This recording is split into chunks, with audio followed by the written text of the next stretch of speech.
compte surtout, c'est de leur donner un style assez particulier quand même. Mais suivant certaines régions, il est taillé en pointe ou en arrondi. Ils appellent ça des losses. Ici, nous l'appelons de la losse.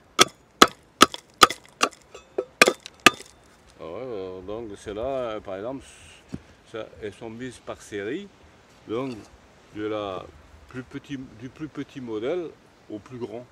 Alors bon, bien sûr qu'il y a aussi les épaisseurs, mais ça, c'est pas très grave. On peut faire n'importe quelle épaisseur.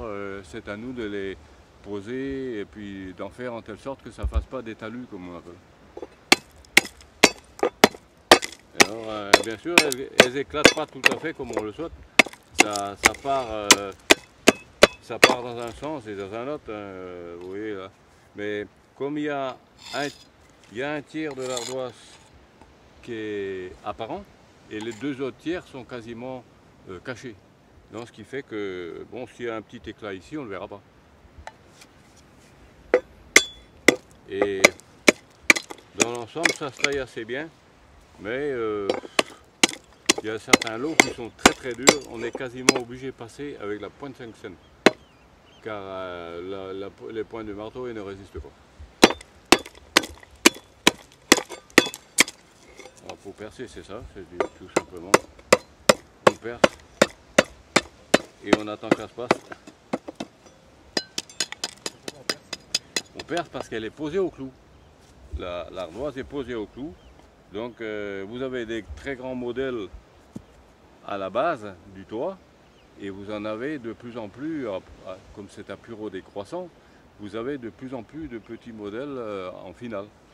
Et on peut démarrer à une longueur d'ardoise qui est de 57-58 cm avec une ardoise au départ qui est à l'envers et une à l'endroit. Et à ce moment-là, après, il peut y avoir un coyot, comme on l'appelle, une partie arrondie. Donc ce qui fait que si l'ardoise est épaisse, comme elle plonge au niveau de l'entête, les rangs du dessus vont se faire correctement et épouser une forme arrondie. Ça a été souvent fait par ici en Bretagne. Pour la redresser, c'est-à-dire que même si elle n'est pas tout à fait droite, bon, le plus droit possible, niveau qualité, c'était quand même exemplaire. Quand on pose par exemple, voilà, ça donne ça, les premiers rangs, mais en ayant un modèle un peu plus long. Et on finit à peu près à une dimension telle que celle-là.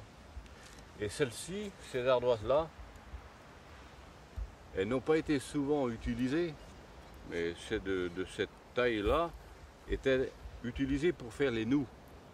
Les parties qui étaient, où vous avez deux toits qui se rassemblaient.